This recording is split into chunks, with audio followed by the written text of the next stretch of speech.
Hello mike check 1 2 3 4 hello mike check. नमस्कार मित्रांनो, माझं नाव श्रीधर, मी एक दारुडे आहे. Hi everybody. देवाची कृपा, अल्कोहोलिक अनॉनिमसच्या कार्यक्रमाची मदत. आत्तापर्यंत दारूच्या घातक घोटापासून दूर आहे. आजची तारीख आहे 25 ऑगस्ट 2025. रात्रीचे 11 वाजलेले आहेत आणि मी माझ्या भिवंडीच्या घरी बसून रेकॉर्डिंग करत आहे. आजचा विषय आहे गड्या आपला गाव बरा. टायटल जरा शोधून काढलं आहे, गड्या आपला गाव बरा. 1 महिन्यानंतर मुंबईतून संवाद. इंग्लंडपेक्षा भारतातच बरं वाटतं. नंबर 132 रजिस्टर्ड लग्न. हा व्हिडिओ डिलीट का केला, असे थंबनेल किंवा पाटी दिसते तुम्हाला. आता ह्या विषयावरती बोलायचा मी प्रयत्न करेन. पहिली गोष्ट म्हणजे मी इंग्लंडला गेलो, ती तारीख होती 15 जुलै 2025 आणि मी परत आलो, ती तारीख आहे 17 ऑगस्ट 2025. आता परतीच्या प्रवासाची गंमत सांगतो. माझ्या नातेवाईकाकडे मी राहिलेलो होतो. लंडन शहरापासून काहीतरी 2 तासावर डार्टफोर्ड नावाचं गाव आहे, तिथे मी 8 दिवस राहिलेलो होतो. आणि तिथून लंडन जाऊन मी पाहिलं. लंडनमध्ये मॅडम तुसाचं वॅक्स म्युझियम आहे, ते पाहिलं. त्याच्यानंतर शेक्सपियरचं एक नाटक पाहिलं बायकोच्या बरोबर. 300-400 माणसं उभं राहून बघत होती आणि 300-400 माणसं बसून बघत होती. म्हणजे बसायच्या जागा फुल झाल्या म्हणून मधल्या व्हरांड्यामध्ये तिकीटं वेगळी मिळतात आणि 3-3.5 तास नॉनस्टॉप एक इंटरव्हल सोडून बाकी सगळे लोक स्तब्धपणे ते नाटक छानपैकी बघत होते. त्यामुळे तो एक अविस्मरणीय अनुभव होता. अर्थात नाटकातलं मला काय कळत नाही, शेक्सपियरचं तर अजिबातच कळत नाही आणि इंग्रजी उच्चार कळत नसल्यामुळे माझं सगळंच बोंब होती, पण बघत होतो मी छानपैकी. आणि तिसरं म्हणजे लंडन ब्रिज नावाचा जो प्रकार आहे, थेम्स नदीवरती जो आडवा ब्रिज आहे, त्या ब्रिजमध्ये वाहतूक तर चालतेच, पण त्या वाहतुकीच्या वरती आणखी एक ब्रिज त्यांनी बनवलेला आहे आणि त्या ब्रिजला त्याचा तळ जो आहे तो काचेचा बनवलेला आहे. एका ठिकाणी तळ काचेचा बनवला आहे आणि वरती आरसा लावलेला आहे आणि खालचं सगळं दिसतं, म्हणजे खालची ट्रॅफिक वगैरे दिसतं. आता ह्या तिन्ही ठिकाणाचं तिकीट असतं. ते तिकीट मुलीने आमच्या महिनाभर आधी काय बायकोने चर्चा करून वगैरे ते ठरवलेलं होतं.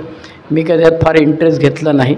आणि बाकी फिरून जे बघायचं, लंडन ब्रिज रेल्वे स्टेशनपासून मग तो आमचे अरुणबाई सांगतात तो कुठला बेनचं घड्याळ मोठं आहे, काय त्याला म्हणतात बरं, काहीतरी टावर आहे त्याला घड्याळ. अरुणबाई आमचे कांजूरमार्गवाले सध्या वसई, त्यांच्या शेअरिंगमध्ये नेहमी असायचं की ते लंडन पिल्सनरच्या बिअरचं पोस्टर पाहिलं आणि मी परत काहीतरी दारू प्यायला गेलो वगैरे, तर ते बघितलं प्रत्यक्ष तो टावर. त्याच्यानंतर बकिंगहॅम पॅलेस पाहिला. तिथे काहीतरी परेड असते, पण त्या परेडच्या वेळा फिक्स असतात, त्या वेळेत काय मी नसल्यामुळे काही जमलं नाही. त्याच्यानंतर रिजंट पार्क, बाकी बरंच काय काय चालत बघण्यासारखं, खूप चालायला लागतं. आणि खूप महाग शहर आहे, त्याच्यामुळे बसचं तिकीट, मेट्रोचं तिकीट, खाण्याच्या वस्तूच्या महागाई, हे सगळं खूप होतं. पण त्यानिमित्ताने आपले सोबर राहिलो म्हणून मुलगी शिकली म्हणून परदेशात गेली आणि म्हणून तिला भेटायला म्हणून इंग्लंड गेलो. त्यामुळे फलद्रूप झालेली आहे स्टोरी. महिनाभराची ट्रिप मुलीच्या लग्नासाठी गेलो होतो, ते रजिस्टर्ड लग्न झालेलं आहे. त्याच्यानंतर नातेवाईकडे जायचं होतं, त्याच्याकडे जाऊन झालेलं आहे. लंडन पाहून झालेलं आहे. नातेवाईकांची भेटीगाठी सगळ्या झालेल्या आहेत. त्यामुळे परत आलो. परत येताना त्या डार्टफोर्डवरून त्याने आम्हाला कारनी दुसऱ्या एका कुठल्या रेल्वे स्टेशनला, ॲबेवूड नावाच्या रेल्वे स्टेशनला सोडलं आणि ॲबेवूड रेल्वे स्टेशनवरून मग ट्रेन पकडली आणि ती T2 टर्मिनसला आलो. तिथे दुसरी ट्रेन पकडली आणि T5 टर्मिनसला आलो. आता मी याच्या आधी मी 2दा फ्रान्समध्ये मुलीकडे गेलेलो आहे, तर तसं मला थोडासा अनुभव होता. पण फ्रान्समध्ये मी मुलीकडे गेलो होतो ते पॅरिसला उतरलेलं नव्हतं. मी मध्ये एक हॉल्ट घेऊन ॲम्स्टरडॅमला एकदा, झुरिचला एकदा आणि टर्कीचं काहीतरी ती कॅपिटल आहे तिथे एकदा, 2दा असं हॉल्ट घेऊन ह्याला गेलेलो आहे, काय ते गावाचं नाव बरं, मार्सेलीला उतरलेलं. ते छोटं गाव आहे. आता हिथ्रू विमानतळ खूप मोठं आहे, म्हणजे जगातला सगळ्यात जास्त बिझी असलेल्यांपैकी एक असा तो विमानतळ आहे. त्याची आपल्याकडे मुंबईमध्ये T1 आणि T2 दोनच टर्मिनस, त्याची 5 टर्मिनस आहे, 1 2 3 4 5. त्याच्यामुळे T5 गेल्यानंतर आम्हाला वाटलं आपण मुंबई विमानतळावर कसं गेटमधनं आत शिरलं की माणसं चेक करतात आणि आत जायचं, तसं असेल. आणि आतमध्ये माणसाकडे जाऊन ती बॅग द्यायची, आतमध्ये चेक करून पासपोर्ट आणि विजा बघून त्यांनी आत पाठवलं, तिकीट बघून आत पाठवलं. आत गेल्यानंतर बघतो तर 20-25 अशा मशीन लावलेल्या होत्या आणि प्रत्येकजण यायचं, त्याचं ते काहीतरी तिकीट लावायचं त्या मशीनला आणि मग त्याच्यातनं ती पट्टी बाहेर पडायची. ती पट्टी प्रत्येकजण ह्याला लावायचा आपल्या बॅगेला आणि ती बॅग पट्ट्यावर चढवायचं. आता ते मी 2-4 ठिकाणी बघितलं, ते काय मला सुधरेना. बायको पण इकडे तिकडे बघून आली, ते काय माणसं दिसेनात. म्हणजे आपल्याला मुंबई विमानतळाची सवय झाली, पट्ट्यावर माणसं नेऊन ठेवतात, त्यांच्याशी बोलायचं आहे, ते तसलं काय भान. शेवटी मग एक जण सापडला, मग त्याला विचारलं हेल्प कर बाबा आम्हाला. तर म्हणाला हां दाखवा, तिकीट दाखवा. मग त्याने ते तिकीट लावलं, याच्यावरती स्कॅन केलं. मग त्या तिकिटावरती तुम्ही बॅगा किती 23 किलोच्या 2 आणि 1 ह्याची अशी केबिन बॅग असं त्या तिकिटावर बुक केलेलं होतं. त्याने ते एकाला बटबोट लावलं एका बॅगेला, मग त्याचं तिकीट हे आलं काय ते पट्टी चिकटवायची आली. ती चिकटवायची कशी ते आम्हाला माहीत नाही जायला. मग त्यांनी सांगितलं हे लाल गोल आहेत ना त्याला गम लावलेला आहे, ते एकमेकांना चिकटवायचे. मग ती बाजू चिकटवली, पट्टी अशी सरकवायची आणि मशीनवरती तो पट्टा असतो तिथे, ती बॅग ठेवली की पुन्हा एकदा बटनला कम्प्युटरला बोट लावलं स्क्रीनला की तो वजन करतो आणि ओके करतो आणि आत घेऊन जातो. त्यामुळे त्या 3 बॅगा आत टाकल्या. त्याच्यानंतर फ्रिस्किंग असतं, म्हणजे सिक्युरिटी चेक आपण ज्याला म्हणतो. तो माणूस 2 वाली ते हातामध्ये मशीन घेऊन आपल्या अंगावर फिरवतो. तिकडे तसलं काय भानगड नाही, तिकडे मशीन आहे आणि त्या मशीनच्या समोर तुम्ही जाऊन असा हात बाजूला करून उभं राहायचं विशिष्ट पोझिशनला. ती तिथे दाखवलेली आहे चित्रामध्ये. आणि तिथे उभं राहिलं की तो असला माणसाला ते दिसतं, त्यांनी ओके केलं की पलीकडे जायचं. म्हणजे अंगाला हात लावायची किंवा ते मशीन 2 वाला फिरवायची अंगावरनं, ते भानगड नाही आहे. मेटल डिटेक्टर आपण ज्याला म्हणतो. मग आत गेलो. मग आत गेल्यानंतर हे झालं, कुठलं गेट आहे ते बघितलं. ते पुन्हा आणखी आतमध्ये मेट्रोमध्ये बसून एक स्टॉप जायचा, 2 जिने उतरा, 2 जिने चढा, काय ते सुधरत नाही. सगळ्या लोकांना विचारून आम्ही तिकडे गेलो आणि मग 5 वाजून 40 मिनिटांनी विमान सुटलं, ब्रिटिश एअरवेजचं BA 135. त्याच्यामुळे मग ब्रिटिश एअरवेजवाल्यांचं ते काय खाणं पिणं जेवण बिवण नाश्ता बिस्ता सगळं असतं. आणि ते विमान मुंबई विमानतळावर सकाळी 7:20 9.5 तासानंतर पोचलं. 4.5 तासाचा डिफरन्स आहे आपल्याकडे. म्हणजे त्यांच्याकडे इंग्लंडमध्ये जेव्हा रात्रीचे 10 वाजलेले असतात तेव्हा आपल्याकडले रात्रीचे 2:30 वाजलेले असतात किंवा पहाटेचे 2:30 वाजलेले असतात. त्याच्यामुळे विमानतळावर उतरलं. मग सिक्युरिटी चेकअप आपलं ते काय इमिग्रेशन, पासपोर्टवरती विजावरती शिक्का मारणे, मग नंतर बॅगा घेणे. धो पाऊस चालू होतं. मग गाडी मागवली, गाडीमध्ये त्या बॅगा घातल्या. घराच्या जवळ दादरला मी राहतो तेव्हा तिथे घरापासून एक 10 फुटावरती गाडी थांबली ती. मग त्यातनं बॅगा काढल्या. धो पाऊस पडत असल्यामुळे बॅगा काढून घरात आणेपर्यंत नखशिखांत भिजलो. त्यामुळे म्हटलं वा चला बरं झालं, त्यानिमित्ताने आपल्याला पावसामध्ये भिजायला मिळालं. मग पावसात भिजून झालं. मग घरी आल्यानंतर सगळं अनपॅकिंग करायचं होतं, ते सगळं झालं. कामावरती बायको गेली, मी आराम केला, जेवलो. दैवाने बाईने आमचे ते सगळं करून ठेवलेलं होतं जेवण ते बरं झालं. आणि आता गड्या आपला गाव बरा का, पहिली गोष्ट म्हणजे आता 8 दिवस झाले आला मला, अजूनही मी सेटल डाऊन झालेलं नाही बरोबर, कारण त्याला जेटलॅग म्हणतात. रात्रीचे 10 इंग्लंडचे जेव्हा मी झोपायचो तेव्हा इथे 2:30 वाजलेले असतात. तर आता पण मला 2-2:30पर्यंत झोप येत नाही. आता मी रात्रीचे 11 वाजता टक्क जागा आहे. एरवी 10 वाजता झोपणार, 10, 11, 12 वाजेच्या दरम्यान झोपणारा माणूस, पण मला 2-2:30पर्यंत झोप येत नाही अजूनही.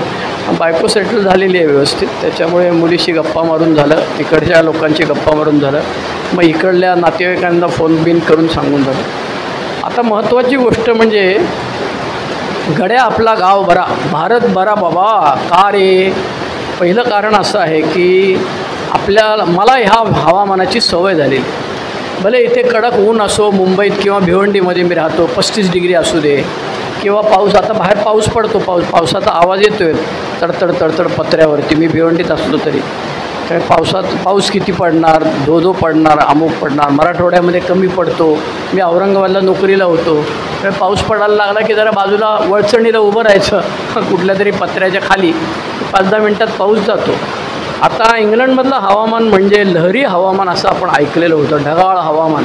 त्या क्रिकेटच्या कॉमेंट्रीत तो सांगायचा ब्राईट सनी मॉर्निंग. ते काय ब्राईट सनी मॉर्निंग म्हणजे कळायला लागलं. त्यामुळे तिकडं हवामान विचित्र आहे. एक तर पहिली गोष्ट कायम थंडी, बरोबर आहे. म्हणजे आता मी जे गेलेलो ते कमी थंडीवाला म्हणजे गरमवाला मौसम होता. एरवी मायनसपर्यंत जाणारं टेम्परेचर आणि गार वारा, बोचरा वारा, कधीही पाऊस पडतो आणि ते रोजच्या रोज हवामान खात्याचा अंदाज बघायचा आणि खरंच त्याप्रमाणे होतं बरं का. तो एक छान फरक वाटला. हवामान खात्याचा अंदाज बरोबर निघतो. म्हणजे त्याने दुपारी 3 ते 4 सांगितलं म्हणजे 3 ते 4 पाऊस पडणार. आम्ही ते बघितलं नव्हतं, त्यामुळे आम्ही त्या लंडनला त्या ब्रिजवरनं खाली उतरलो आणि धो पाऊस.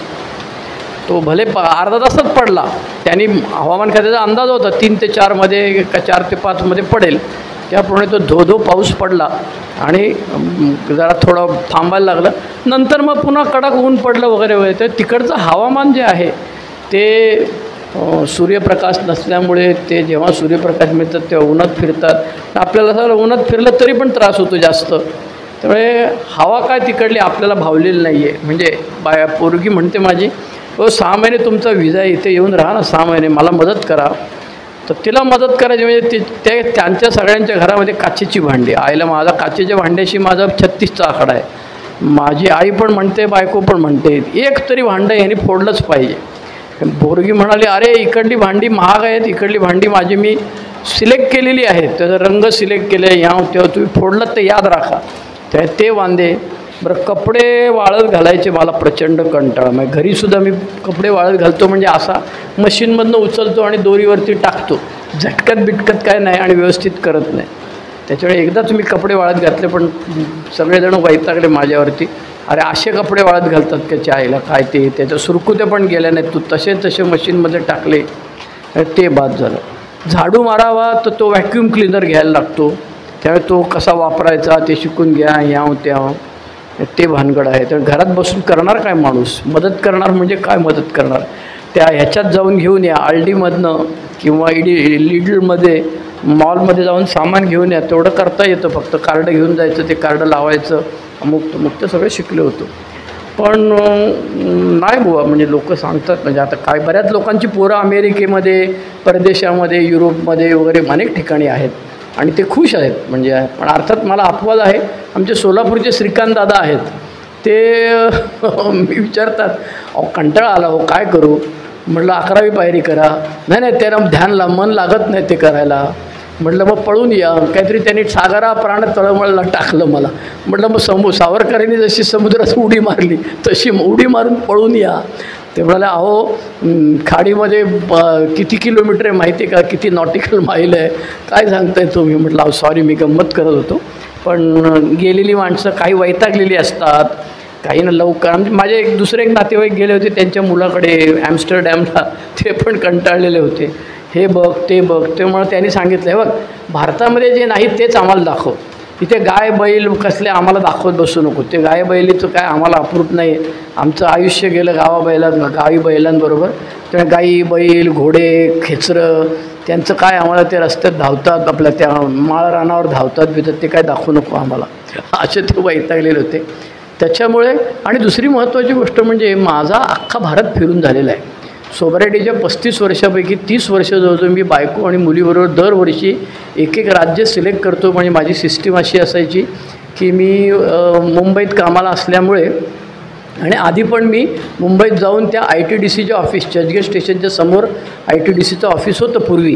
आता ते तिकडे गेलेलं आहे, मंत्रालय नाही कुठेतरी गेले पुढे गेलेले, तिकडे पण जाऊन आलो मी. ते एअर इंडियाच्या बिल्डिंगच्या इथे गेलेलं आहे. त्यांच्याकडे जायचो, मला 8 दिवस फिरायचं सांगायचो आणि मग हे राज्य बघायचं आहे. आणि मला तेव्हा स्पॉन्डिलायसिस खूप जोरदार त्रास व्हायचा. त्याच्यामुळे मी त्यांना सांगायचो की मला कारचा किंवा बसचा प्रवास नको, मला ट्रेनचा प्रवास. मग ते ॲटम सिलेक्ट करायचे, माझं मीच तिकीटं काढायचं. सुरुवातीला मग ह्याची तिकीटं काढायचो, कशाची, रेल्वेची आपली साधी स्लीपरवाली, मग 3AC, मग विमान. मग हळूहळू ते जसे ऐपत वाढत गेली तसं ते वाढत गेलं. पण मी भारतभर फिरलेलो आहे, त्यामुळे किल्ले बघून झालेले आहेत, राजवाडे बघून झालेत, म्युझियम बघून झाले, छान छान शहरं बघून झाली, पार्क बघून झालेत, देवळं बघून झाली, चर्च बघून झाले. त्यामुळे काय फार मला ते कविता काय जे सगळे जण, तुम्ही आले कशाला मग इकडे? म्हटलं मी मुलीला भेटायला आलो. अहो मुलीला भेटायला काय, इथे आलात तुम्ही, इकडे फिरूया, आपण जाऊया, एन्जॉय करा. मला काय कंटाळा यायचं. मग कदाचित मी चक्रम माणूस असल्यामुळे असेल, माहीत नाही मला, पण ते मला काय त्यात फार इंटरेस्ट नव्हता बघण्यामध्ये किंवा फिरण्यामध्ये सुद्धा. मी सांगायचं माझं सगळं भारतात बघून झालेलं, आता काय मला बघायचं नाही आहे, मी बसतो, तुम्ही जाऊन या, बघून या. ते हसायचे सगळेजण, काय माणूस आहे, एवढ्या लांब आला, 7000 किलोमीटरवरती 10 तासाचा प्रवास करून एवढे पैसे घालून आला आणि ते काय बघायला तयार. त्यामुळे नंतर कंटाळा आला. त्यामुळे लहरी हवामान ही एक गोष्ट. जेवण त्यांच्याकडे लिमिटेड भाज्या, म्हणजे आम्ही इकडून जाताना भाकरीचं पीठ, गव्हाचं पीठ, तांदूळ वगैरे सगळं घेऊन गेलो होतो. त्यांनाही खिलवलं, आम्ही पण खाल्लं. पण भाज्या लिमिटेड आहेत, 4-5च भाज्या. एक असायचं कोबी, दुसरा असायचा तो फ्लावर, आणखी कसल्या काकड्या काहीतरी त्या लांब्या असायच्या. त्याच्यामुळे बाकी काही भाज्याच नाहीत, कांदे, बटाटी. बरं ते त्यांच्या आवडीचे पदार्थ, मुलगी आमची ती तिकडे आंगळाळलेली झालेली असल्यामुळे तिने ते सगळं हे केलेलं, स्वीकारलेलं आहे आणि तसं ती ॲडजस्ट झालेली आहे. आपल्याला ते ॲडजस्ट व्हायला ते खाणे, चीज, अनेक प्रकारची चीज असतात, चांगल्या गोष्टी आहेत. मला त्यातलं हे आवडायचं, बार्बेक्यू आवडायचं. त्यामुळे ते आमची मंडळी सगळी बार्बेक्यू करायची. ते एअरबीएनबीमध्ये गेलो, तिकडे केलं, असं ते भाजायचं सगळं.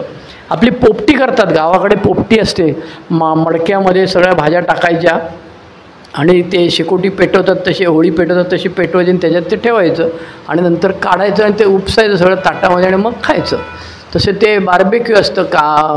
वांगी, तिकडली वांगी जी काय होती, ते वांगी, काकडी, कांदे, टोमॅटो, त्याच्यानंतर सिमला मिरची वेगवेगळ्या प्रकारची रंगाची, असं ते सगळं भाजायचं आणि करायचं. आणि त्याच्याबरोबर मग ते त्यांचं नॉनव्हेजचा घाणा पण एक व्हायचा. मग ते नॉनव्हेजचं वेगळे काय प्रकार असायचे ते सगळे भाजायचे भिजायचे, ते मला आवडायचं. त्याच्यानंतर पिझ्झा चांगला करायची माझी मुलगी आणि जावई. त्यामुळे ते दोघंजणं एक पीठ कालवायचं, मग तो फटाफट करायचा, त्याच्यावरती ते टाकायचं आणि त्या ह्याच्यात टाकायचं, कशात, ते ओव्हनमध्ये टाकायचं. मग त्याचे तुकडे करायचे, 6 तुकडे 8 तुकडे अमुक आहे तो, ते मला आवडायचं. सॅलड मी आवडीने खायचो बाबा तिकडे. म्हणजे ती विशिष्ट प्रकारची पानं असायची आणि त्याच्यामध्ये ड्रेसिंग टाकायची. म्हणजे ड्रेसिंग म्हणजे त्याच्यामध्ये ते लिक्विड टाकायचे वरून. त्याच्यामध्ये काय असायचं तर ते राईची पेस्ट, मस्टार्ड पेस्ट, त्याच्यानंतर एक विशिष्ट प्रकारचं काय रे त्याला म्हणतात, आंबट असतं ते, व्हिनेगार, त्याच्यानंतर मीठ टाकायचं, त्याच्यानंतर ते मिरं टाकायचं. हे असं ते हातात धरून फिरवायचं, बारीक कण त्याचे तयार होतात, लगेच पडतात. आणि मग ते हलवायचं. मग नंतर ऑलिव्ह ऑइल टाकायचं आणि मग ते सगळं त्या ह्याच्यावरती पसरायचं. मी मागे फ्रान्सला गेलेलो तेव्हा नीस नावाच्या शहरामध्ये गेलेलो होतो. तिथे पण मी जाम सॅलड आवडीने खाल्लं मी. म्हणजे त्यामुळे मी शाकाहारी असल्यामुळे मला सॅलड ते आवडीने खायचो मी. वेगवेगळ्या प्रकारचे पाव, म्हणजे आपल्याकडे जसा मिळतो तसा पाव नाही, ते त्यांच्याकडे वेगळे पाव असतात, ते मिळायचे. ओट्सचे पाव, ह्याव त्याव, आणि प्रत्येक वेळी ते पावाला हे लावा, ते लावा, चीज लावा, बटर लावा आणि त्याच्यात आणखी काहीतरी ते लावा. बरं काटे चमचेने खायचं. आमची पोरगीने शेवटी मला सांगायचा नाद सोडून दिला, बायकोला खसकायची ती.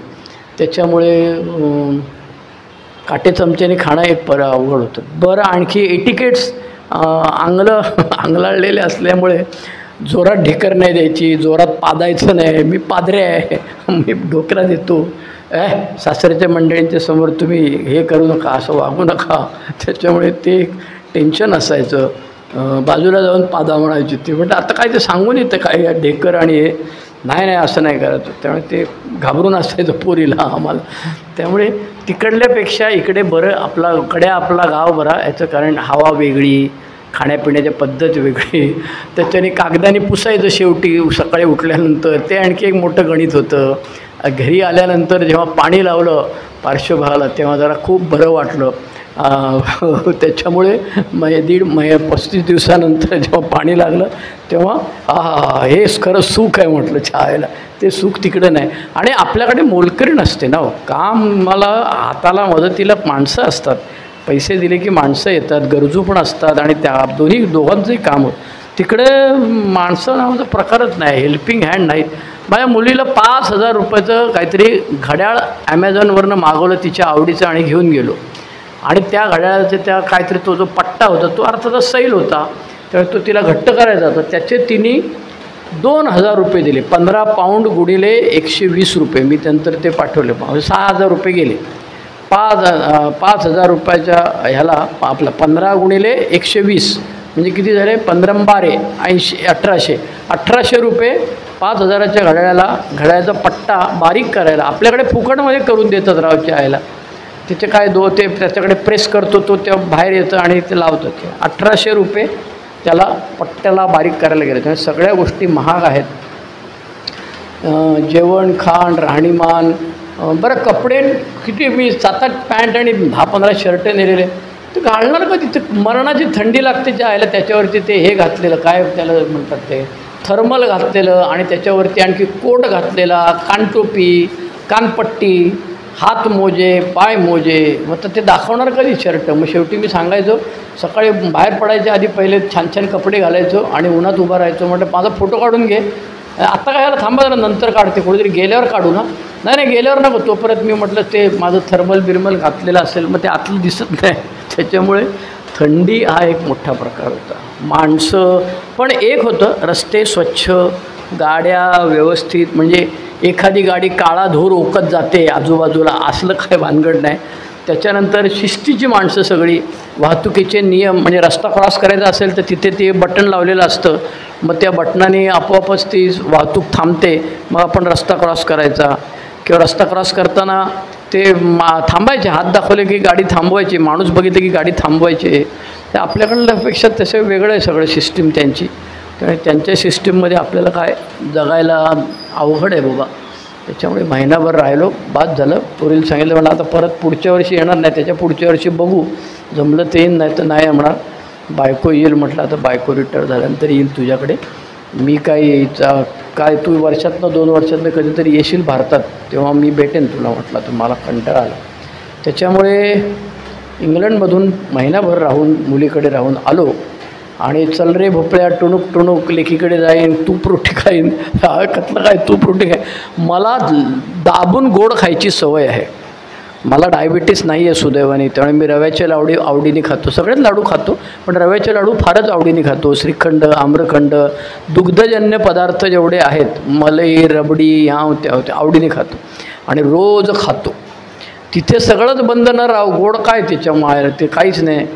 त्याच्यामुळे आपोआपच 2-2.5 किलो वजन कमी झालं एक महिन्यामध्ये. तर म्हणाले तिकडे घरी जाऊन कमी खा. बरं त्यांच्याकडे मीठ पण एवढंसं टाकतात. अरे काय झालेलं नाही, धाड भरलेलं नाही, मला खाऊ दे ना. मीठ खाल्लं तर काय नाही असं नाही म्हणायचं. ते मीठ आणि साखर हे शरीराचे दुश्मन आहेत म्हणतात. ते सगळं मान्य आहे पण आता 65व्या वर्षी कुठे मी बदलायला जाऊ. ते काय सगळंच गोंधळ होतं. त्यामुळे घरी आलो. बायकोच्या हातचे 8 दिवस जेवलो. त्यामुळे जरा बरं वाटलं. जीवात जीव आला. बाहेर जाऊन मी आपल्या त्या दादर ब्राह्मण सेवा संघ त्यांच्याकडनं महिला मंडळांचं ते हे असतं रव्याचे लाडू, ते रव्याचे लाडू खाल्ले. छानपैकी बरं वाटलं. आणि इथे आल्यानंतर कामाला नित्यक्रमाला सुरुवात. पाऊस पडतो आहे त्याच्यामुळे म्हटलं आल्यानंतर पहिले तब्येत बिघडता कामाने काळजी घेतली पाहिजे. आणि माझी LLMची लेक्चर सुरू झाली. त्याच्यामुळे दादरला एका युनिव्हर्सिटीत जाऊन आलो, मालाडला जाऊन आलो, आपटे कॉलेजला जाऊन आलो आहे. 2-2 तास ऑनलाईन लेक्चर घेतली. बरं वाटलं. आमचं काय धंदा आमचा 2-3 महिन्यातच असतो. नंतर परत 3 महिने सुट्टी, पुन्हा 3 महिने लेक्चर, मग 3 महिने सुट्टी असं असतं.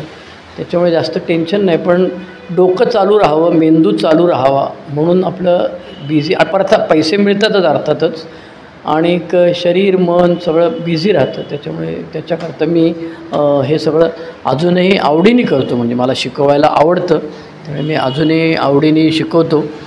त्याच्यानंतर आणखी एक विषय म्हणजे 132 नंबरचा व्हिडिओ होता माझा रजिस्टर्ड लग्न, आणि त्याच्यामध्ये मी माझं रजिस्टर्ड लग्न कसं झालं, मुलीचं रजिस्टर्ड लग्न कसं झालं याचं साध्यंत वृत्तांत मी सांगितलेला होता. त्याच्यामुळे त्याच्यावरती कॉमेंट पण केलेले होते. पण त्याहीपेक्षा महत्त्वाचं म्हणजे तर बायकोकडे पण मी म्हणजे माझ्या ब्रॉडकास्ट लिस्टमध्ये बायको पण आहे. तर बायकोने तो ऐकला, तिच्या मैत्रिणी वगैरे, तोपर्यंत तिला आया तुम्ही असं केलं का तसं केलं का, कारण ते मला खाजगीकरण वगैरे काय जमत नाही, मोकळा ढाकळा असल्यामुळे मी सगळं सांगतो. त्याच्यावरती त्या दोघीजणी खसकल्या. पहिल्यांदा बायको खसकले. बायकोने सांगितलं अरे असं नसतं बाबा, आमची ॲनॉनिमिटी किंवा आमची प्रायव्हसी काहीतरी ठेवशील की नाही, तुझं काय तुला सांगायचं आहे तू सांग, पण आमचं नको ना सांगू तू काय. त्याच्यामुळे म्हटलं काय नाही होत त्याला, अमुक आहे. मग पोरीला तिने सांगितलं, ते बायकोकडे ते शस्त्र असतं, ते पोरीला सांगितलं. मग पोरीगी म्हणाली I can file a suit against you, अमुक आहे तमुक आहे ढॅन. तरी पण मी काय बधायला तयार नाही. मग त्यांना माहिती आहे कोर्टात जायचं आहे, ह्याच्याविरुद्ध कोर्टात जायचं असेल तर वडीलधारी माणसं काय आता कोण राहिलेलीच नाही. माझे वडील आणि आई वारली, सासू सासरे वारले, काका वारले, मावशी वारली, आत्या वारली. एक आत्या आहे पण ती आता 88 वर्षाची, म्हणजे तिचंच तिला झेपत नाही आहे, त्याच्यामुळे तिच्याकडे जाण्यात काय अर्थ नाही. मग माझ्या विरुद्ध 2 कोर्टामध्ये अपील चालते ह्यांच्याकडे. एक असतं आमचं होमिओपॅथी डॉक्टरीन बाई आहेत, मग त्यांना सांगितलं की मी ऐकतो, नाही तर मी काय कोणाचं ऐकत नाही. आणि दुसरं आहे अर्थातच अल्कोहोलिक अनॉनिमसचं स्पॉन्सर, त्याच्यामुळे स्पॉन्सरचा फोन नंबर त्यांच्याकडे होताच, तेवढं आम्ही तुमच्या स्पॉन्सरला सांगतो. म्हणजे सांगा, मला काय त्यांनी सांगितलेलं नाही आहे तू चुकीचं करतो आहे म्हणून, आणि त्यांनी सांगितलं तर मी करीन त्याप्रमाणे. मग त्या स्पॉन्सरबरोबर बोलणं झालं. मग स्पॉन्सरचा व्हॉट्सअपवर मेसेज आला की अरे त्यांची प्रायव्हसी आहे ती तू वाट लावतो आहेस, त्यामुळे तू ते व्हिडिओ डिलीट कर. आणि मला पहिल्यापासून अशी सवय, स्पॉन्सरने सांगितलं त्याच्यावरती मग अरे तू रे असं का तसं का वगैरे काय भानगड करायचे नाही, अगदी तंतोतंत ऐकायचं. त्यामुळे सांगितल्यानंतर दुसऱ्या दिवशी सकाळी डिलीट केला. त्या दोघींना सॉरी म्हटलं, प्रत्यक्ष भेटल्यानंतर पण सॉरी म्हणणार, आणि तो व्हिडिओ मी डिलीट केलेला आहे. तर बऱ्याच लोकांनी सांगितलं अरे फोटो पाठव, अरे व्हिडिओ पाठव. तेव्हाच मी सांगत होतो ॲनॉनिमिटी, कॉन्फिडेन्शियलिटी, प्रायव्हसी, स्वतःची, अल-अनॉन मेंबरची, अल्टीन मेंबरची, ॲडल्ट चिल्ड्रन ऑफ अल्कोहॉलिक्सची. त्यामुळे ते मला काय भान राहत नाही, तर मी सगळंच मोकळं ढाकळं सांगतो. त्याच्यामुळे मला तो व्हिडिओ डिलीट करावा लागला. आणि आता मी काय केलं आहे, हा जो व्हिडिओ आहे त्याचा नंबर मी 132A केला आहे, म्हणजे 132 राहील असं. त्याच्यामुळे 132A टाकलेला आहे. गड्या आपला गाव बरा, एका महिन्यानंतर मुंबईतून संवाद. भिवंडीला आलेलो आहे मी आत्ता. इंग्लंडपेक्षा भारतातच बरं वाटतं, आणि हा व्हिडिओ डिलीट का केलं हे सांगितलं. आता आल्यानंतर तिथे असताना माझ्या 4 मीटिंग झाल्या बरं का, म्हणजे आठवड्यातनं 1 मीटिंग झाली माझी. 2 मीटिंग झाल्या तिकडे कुठे एक्झिटरला, आणि 2 मीटिंग झाल्या इथे डार्टफोर्डला लंडनजवळ. आपले गोरेगावचे गुरुदत्त दादा आहेत, त्यांनी सगळे मला डिटेल दिलेले होते. पण लंडनमध्ये काय मला मीटिंग करायला जमली नाही, तिथे बिझी होतो, म्हणजे ते सगळं बघणे बिघणे याच्यामध्ये त्या झंगाटामध्ये ते जमलं नाही. पण डार्टफोर्ड नावाचं जे गाव आहे लंडनपासून 1.5 तासा का 2 तासावरती, तिथे ते नातेवाईकांकडे जातो. तिथे त्या गावामध्ये मात्र मी 2 मीटिंग जाऊन केल्या. त्याच्यामुळे इंग्लंडमध्ये जाऊन 4 मीटिंग झालेल्या होत्या माझा कोटा आठवड्यात 1 मीटिंग आहे. त्यामुळे मी भिवंडीचा असल्यामुळे मी भिवंडी, कल्याण, ठाणा, डोंबिवली, कळवा, त्याच्यानंतर आमची JKची मीटिंग असायची मुकुंदवाली, ते ठाणा झोनवाल्या लोकांना कळेल मी काय बोलतो आहे ते. त्यामुळे मी भिवंडीच्या 2 मीटिंग होम ग्रुपच्या आणि 1 बाहेरची. त्यामुळे आता म्हणजे मीटिंग माझी कमीत कमी 1 असतेच. तेवढा कोटा मी पुरा केला. अर्थात आल्यानंतर मग मंगळवारी सकाळी मी 11 वाजता दादरला पोर्तुगीज चर्चला गेलो. 1 तासाकरता मीटिंग असते, ती छान मीटिंग झाली. त्याच्यानंतर माझी होम ग्रुपची मीटिंग झाली. रविवारी संध्याकाळी 5 वाजता जैन हॉस्पिटल कबूतरखाना दादर पश्चिम, ती मीटिंग मी केली. त्याच्यानंतर पावलीनला दोघांचे वाढदिवस होते. ह्याचा काय त्याचं नाव, दत्ताचा 12 वर्ष आणि आशिषचं 12 वर्ष, त्या दोघांच्या वाढदिवसाला मी गेलो. खूप छान शेअरिंग दिलं. ते बदलापूरच्या एका सभासदाने खूप छान शेअरिंग केलं. त्याचा नंबर माझ्याकडे नाही, आता त्याच्याशी कम्युनिकेट करायचं आहे मला. आणि ह्यांनी पण मीरा रोडचा एक सभासद होता, त्यांनी छान शेअरिंग केलं. आता कसं झालं आहे, 35 वर्ष सोबत असल्यामुळे मला जरी शेअरिंग करायची खाज असली आणि हौस असली आणि नाचत असलो मी, तरी मी कमी बोलत नाही. मी 40 मिनटं पण बोलतो. त्याच्यामुळे वाढदिवसाच्या मिटिंगमध्ये त्या बिचाऱ्या चेअरमनची हालत खराब होते की तो बोलणारा माणूस ढॅन बोलायला लागतो. त्याला आवरायचं तरी कसं? बरं, तो काही वाईट असतो बोलत, चांगलं बोलत असतो. प्रत्येक सभासद चांगलंच बोलत असतो. असं काय ते आता भिऊ नकोस, मी तुझ्या पाठीशी आहे. तसं लोक नवीन सभासद शेअर करत असताना आपल्याला शांतपणे ऐकायला लागतं. पण अर्थात एक आहे की आपले दादरचे सुनील के होते, त्यांच्याकडनं आयडिया ती शिकलो मी की मिटिंगमध्ये गेल्यानंतर मिटिंग संपल्यानंतर शांतपणे एका कोपऱ्यात उभं राहायचं. तिथे उभं राहिलं की कोणीतरी आपल्याला खांद्यावरती हात टाकायला, प्रश्न विचारायला, अहो काका असं काय करायचं, तसं काय करायचं विचारायचं. त्याच्यामुळे नवीन सभासदांशी संपर्क साधणे ही खूप चांगली गोष्ट आहे. आत्ता आम्ही जैन हॉस्पिटलच्या मिटिंगला गेलो. ते जैन लोकांचं काहीतरी फंक्शन होतं, त्यामुळे 4 माळे आणि ग्राउंड फ्लोअर सगळं बिझी होतं. म्हटलं आम्ही इथे बाहेर उभं राहतो, कोणी आलं तर पाठवा. त्यामुळे आम्ही 2-3 जण बाहेर उभे राहिलो. मग खाली बसलो. मग चहावाला आला. मग नवीन एक सभासद आलेला होता, त्याने शेअरिंग केलं. नंतर एक वर्षभराचं जवळपास आलेलं, त्याने शेअरिंग केलं. त्यामुळे तिकडे गेलो तरी पण आणि इकडे आलो परत तरीसुद्धा अल्कोहोलिक सनसच्या मिटिंगचा हात सोडणे हे काय शहाणपणाचं लक्षण नाही आहे. आपले गोरेगावचे हेमंत दादा आहेत, त्यांनी काल का परवा छानपैकी एक मला मेसेज टाकला होता. त्याच्यामध्ये त्यांचं म्हणणं असं की सोब्रायटीत सर्वात महत्त्वाचे आहे की सोबर राहणे. हे तसे सोपे आहे. काही बेसिक गोष्टी केल्या की सोबर राहता येते आणि हे आपल्याला अनुभवातून माहीत आहे. 7वी, 10वी आणि 11वी ह्या पायऱ्या रोज केल्या, आठवड्यातून 1-2 मिटिंग केल्या, हे सभासदांच्यावर संपर्कात राहिलो की सोबर राहता येते. अगदी बरोबर आहे, हेमंतदादा म्हणतायत ते. पण आता गंमत अशी आहे की हे काही वर्षाच्या सोबऱ्याटीनंतर आपण म्हणणं सोपं आहे. पण नवीन असताना कशी फाटलेली होती, मला ऑब्सेशन आलं. मग मी विटी स्टेशनला वडापाव खाल्ला, 4 ग्लास पाणी प्यालो आणि ट्रेनमध्ये मी त्यावरती लगेचच्या माझ्या आवडीच्या डब्यामध्ये वर जाऊन बसलो. म्हणजे मध्ये मी कुठे विटीपासून ठाण्यापर्यंत मध्ये कुठे उतरणार नाही ह्याची काळजी घेतली. त्यामुळे सुरुवातीला फाटते. सोबर राहणं सोपं नसतं सुरुवातीला.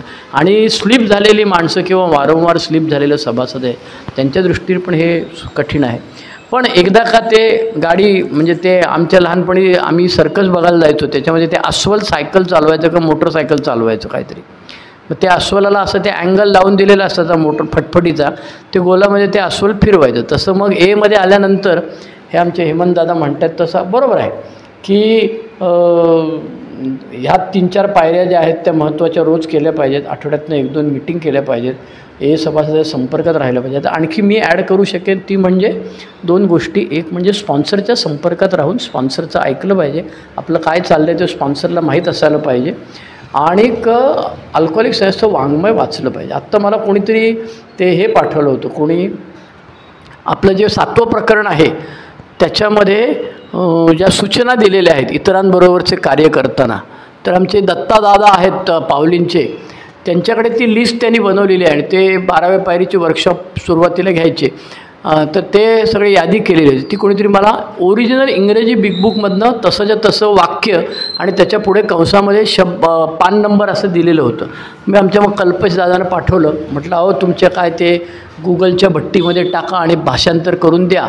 तर भाषांतर करून त्याने पाठवलं. मग मी आणखी माहितीतल्या 2-4 लोकांना ते पाठवलं. 12व्या पायरीमध्ये काय काय सूचना दिलेल्या आहेत BLWनी आणि ते छान बनवलं होतं कोणीतरी. आता ते असे बरीच मंडळी व्हॉट्सअपवरती छान छान गोष्टी पाठवत असतात, त्याचं भाषांतर करणे. आणि ऑनलाईन मिटिंग मी फारशा नाही करत, पण ऑनलाईन मिटिंग पण करायला पाहिजे जमतील तेव्हा. फिजिकल मिटिंग करत असल्यामुळे काय नाही. जे आता हा मतप्रवाह आहे. काही लोक म्हणतात की नुसत्या ऑनलाईन पुरेशा आहेत, काही लोक म्हणतात नुसत्या फिजिकल पुरेशा आहेत, काही जण दोन्हीकडे बागडत असतात. आणि ते जॉन डो असतातच ना दुसऱ्या रूढीमध्ये. तो BLW आपल्याला सांगतो जॉन डो माझ्याच बापाचा ग्रुप आहे. तसे ऑनलाईन ग्रुप पण त्या माणसांचेच झालेले आहेत. त्यामुळे ते सगळं पारिपत्य त्या ग्रुपचं तेच करतात वगैरे वगैरे, असे अनेक गोष्टी आहेत. एनिवे थोडंसं जरा विषयांतर झालं. आपला विषय होता गड्या आपला गाव बरा. इंग्लंडला मुलीकडे 1 महिनाभर राहून आलो आणि आता परत आलेलो आहे. आता पुन्हा नव्या उत्साहाने सेटल डाऊन व्हायचं आणि अल्कोहोलिक सनसमध्ये कार्यरत राहायचं. वय वर्षे 65 पूर्ण, 66 चालू. मग प्रॉब्लेम्स आहेत, गुडघे दुखतात, स्पॉन्डिलायसिसमुळे दुखतं, मूळव्याध आहे, काहीतरी खुजल्या केल्या की तिकडे तिन्ही ठिकाणी त्रास होतो. आणि पेन्शन नाही, ते आहेत ते पैसे सांभाळणे, नातेसंबंध सांभाळणे, मित्रमंडळी आणि आपल्याला जे शाप दिलेले आहेत, स्वार्थी, आत्मकेंद्रित, बालिश, बडेजाव करणारा, ते बिल्डअप सगळे सांगितले. ते काय जातबीत नाहीत बरं का. काही जण म्हणायचे आमचं तर आहे, हा म्हणायचा पावलींचं काय त्याचं नाव विचारलं, तो BSTमध्ये ड्रायव्हर होता पूर्वी, त्याचं नाव विसरलं. तो सांगायचा तुम्ही असले काहीतरी उद्योग करता, उपद्व्याप करता आणि ते सांगता शेअरिंगमध्ये, सांगू नका हो. आम्हाला वाटतं मग काय उपयोग आहे. तेव्हा मी 20-25 वर्ष काय उपयोग आहे 25 वर्ष सोबत राहून. सुदैवाने माझ्याबरोबर ते आमचे बबन दादा होते काळा चौकीवाले. ते म्हणाले अरे आपण सोबरायटीमध्ये सुद्धा सगळेजण गाढवच आहोत थोड्याफार प्रमाणात. हा मोठा गाढव आहे आणि ह्या गाढवाला सवय लागलेली आहे आपण काय गाढवपणा करतो ते सांगायची. त्याच्यामुळे आम्हाला वाटतं की ओल्ड टायमर म्हणजे त्यांचं सगळं चांगलेलं चाललेलं असतं. भिऊ नकोस मी तुझ्या पाठीशी आहे असं त्यांनी फक्त हात करायचा, मग आम्ही सगळेजण त्याच्याप्रमाणे करू. ह्या म्हणाले असलं काय नसतं. दिवसातून 10 वेळा राग यायचा, त्याच्याऐवजी आता 10 दिवसातनं एकदा राग येतो. पण तो जेव्हा येतो तेव्हा त्याचा क्वांटम किंवा तो 440 व्होल्टचाच असतो. आरडाओरडा, शिव्या, फेकाफेक हे सगळं माणूस बघून समोरचा मी अजूनही करतो. आपल्यातले बरेच लोक अनुभवातनं तसं सांगतात. त्याच्यामुळे 35 वर्ष सोबत तरी बरं आहे. माझ्या होम ग्रुपमध्ये मी सगळ्यात ज्युनियर माणूस आहे बरं का. माझा जो होम ग्रुप आहे त्याच्यामध्ये मी 35, त्याच्यानंतर सीमेश 36, त्याच्यानंतर सिप्रियन 39, त्याच्यानंतर कृष्णन 40, त्याच्यानंतर आपले दादरचे दोघंजण रमेश दादा येतात किंवा ते हे आमचे येतात. त्यामुळे ते सगळ्यात ज्युनियर मीच आहे. त्यामुळे 35 वर्षाचा अप्रूप बिप्रूप काय नाही आमच्या ग्रुपमध्ये, सगळ्यात ज्युनियर मी आहे. पण आनंदी आहे, सुखी आहे, समाधानी आहे. तक्रारी सगळ्या जरी असल्या, ऐकायला कमी येतं, जास्त बोलतो, बॅड लिसनर आणि गुड स्पीकर हे जरी असलं तरी पण दारू पित नाही, सिगरेट पित नाही, त्याच्यानंतर तंबाखू कधी खाल्लीच नाही मी, नॉनव्हेज खाल्लेलं नाही, वाळकडी वडील असल्यामुळे मध्ये खायचं ते बंद केलं दारू पिताना. त्याच्यानंतर मटका कधी खेळलेला नाही, बाईची लफडी केली नाही, रात्री जेवत नाही, विपश्यनेला जातो वर्षातनं एकदा 10 दिवस आणि विपश्यना करायचा प्रयत्न करतो. एकदा उरळी कंचनला जातो. गांधीजींचा आश्रम निसर्गोपचार आहे, आता मी जाणार आहे पुढच्या आठवड्यामध्ये. आणि त्याच्यानंतर मग मी 6 महिन्यांनी वर्ध्याला जातो, तिकडे पण गांधीजींचा आश्रम आहे. त्याच्यामुळे शरीराची काळजी घेणे, वर्षातनं एकदा फिरायला जाणे बायका पोरांबरोबर भारतात किंवा भारताबाहेर. त्याच्यानंतर एचं वर्कशॉप घेतो, 80-81 वर्कशॉप झालेली आहेत. त्याच्यामुळे आता कोणाचा फोन आला होता, हां खेडचे सचिन दादा आमचे अमुक तारखेला याल का, म्हटलं येईन. त्यामुळे कळवतो तुम्हाला आमच्याकडे काय आहे ते. म्हटलं ठीक आहे कळवा. जे ग्रुपचा वाढदिवस वगैरे असेल तर त्याच्याकरता हलक्यातून नाईट विजिल वगैरे करण्याच्याऐवजी हल्ली मला बोलवतात. काही ठिकाणी प्रेमातली मंडळी आहेत ज्यांना माहिती आहे. मग ते एक दिवसभराचं वर्कशॉप सकाळी 10 ते 4. एक पायरी घ्यायची कुठली तरी, पहिली किंवा चौथी किंवा 9वी किंवा 12वी, 4 पायऱ्यांचं वर्कशॉप. आणि नवीन पण एक प्रयोग आहे, तो औरंगाबादला आत्ता संभाजीनगरला झाला आणि पंढरपूरला झाला की 2 दिवसाचं वर्कशॉप. तिथेच त्या हॉलमध्ये लोक राहायची सोय करतात आणि अंशदान देतात. आमच्या मुंबईत अंशदान म्हटलं की लगेच कपाळाला आठ्या पडतात लोकांच्या. पण ते कठीण आहे ना. तुम्ही रात्रभर राहायची सोय करणार, जेवणार 2 वेळा 3 वेळा, नाश्ता करणार, हे करणार, तर त्याचे पैसे तर लागतात ना. त्यामुळे वर्कशॉप चालू आहे. हे यूट्यूबचं चॅनलचं जे काय आहे ते चालू आहे. जसं जमेल तसं थोड्याफार फरकाने चाललेलं आहे. आनंदी आहे, सुखी आहे, समाधानी आहे. तुमच्यासारखी लोक ऐकतात आणि फॉरवर्ड करतात. आणि आता मी तर बऱ्याच लोकांना ओळखतच नाही राव, त्यामुळे तरी पण मी कुठे मिटिंगला गेल्यावर हळूच कोणतरी बाजूला येतो, तुमचं ते ऐकतो बरं का. मी कधी झोप नाही आली ना की लगेच लावतो आणि ऐकतो. म्हणजे ठीक आहे बाबा, झोपेच्या गोळ्या खाण्यापेक्षा ऐकलेलं बरं, काही प्रॉब्लेम नाही, ऐकतो. आमचे हे सांगतात काय, सिप्रियन दादा सांगतात, अरे मी काम करत असेल तर मीच लावतो.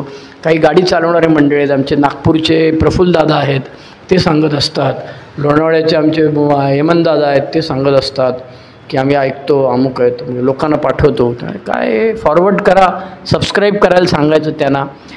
बरं, हे मी एकटाच आपलं एकला चलोरेवाला आहे. आपले रविकांत दादा आहेत ते इतरांचे व्हिडिओ गोळा करून अपलोड करतात, तेही चांगलं कार्य चालू आहे. त्यांचे आता 8,000 व्ह्युअर्स झालेले आहेत, सबस्क्रायबर झालेले आहेत, चांगली गोष्ट आहे. ते काळजीपूर्वक करायला लागतं, ते खूप मेहनत करून करतात ते स्वतः. रविकांत पनवेलचे दादा, अनामिक मद्यपी नावाचं त्यांचं ते चॅनल आहे, मराठी हिंदी त्याच्यावरती चालू असतं. माझं आपलं एकला चलो रे जेवढं जमेल तेवढं करतो. आणि मी यूट्यूब चॅनलचा नॉमिनी पण नेमून ठेवलेला आहे, त्यांच्याकडे पासवर्ड वगैरे दिलेले आहेत. त्या संक्रमण दादांनी सगळं उघडून बघितलेलं होतं, त्यामुळे हां जमतं तो इकडला पासवर्ड तिकडला पासवर्ड लागेल आम्हाला. म्हटलं करा तुम्ही, गचकलो समजा मध्येच तर तुम्ही करा, हे चालू ठेवा. त्यामुळे शिकवणं चालू आहे आणि तब्येतीची काळजी घेणं चालू आहे. ते भिवंडीच्या घरामध्ये आलेलो आहे, भिवंडीच्या घरामध्ये राहतो. भाड्याने इतके दिवस भाड्याने दिलेलं होतं, आता म्हटलं नाही मी राहतो इथे. अरे ते भाडं येईल 5-6 हजार रुपये. म्हटलं जाऊ दे मरू तिच्या आईला, मला राहू दे. 15 दिवसातनं महिन्यातनं एकदा मी इथे येतो, मला बरं वाटतं. भिवंडीतलाच मी मोठा झालेला आहे, तर आजूबाजूला मित्रमंडळी भेटतात, बरं वाटतं. आणि मग पुन्हा एकदा लक्षात येतं की गड्या आपला गाव बरा. इंग्लंडमध्ये जाऊन आलो, महिनाभर लेकीकडे जाऊन आलो, पण तरी पण गड्या आपला गाव बरा. मुंबई बरी, भिवंडी बरी, आणि सगळे नातेवाईक मित्रमंडळी, ओळखीचे पाळखीचे, जवळचे प्रेमाचे सभासद, व्हॉट्सअपवरती चर्चा, फोनाफोनी चालू असते. आणि खूप बरं वाटतं इथे आल्यानंतर. तिथं काय वाईट होतं अशातला काय भाग नाही, पण तिथं स्थायिक होणं आपल्याला काय जमणार नाही बाबा, किंवा जास्त दिवस नको. हे 2-4 वर्षातनं 2 वर्षातनं एखाद महिनाभर राहिलं तरी पुरे झालं. आणि मुलीला भेटलो, कशी ख्याली खुशाली चाललेली आहे ते बघितलं की बरं वाटतं. त्याच्याकरता नक्की जाणार आणि बघूया काय जमते तसं. त्याच्यामुळे आजच्या व्हिडिओमध्ये आजची तारीख आहे 25 ऑगस्ट 2025, रात्रीचे आता 11:15 झालेले आहेत. आणि आजचा विषय होता गड्या आपला गाव बरा.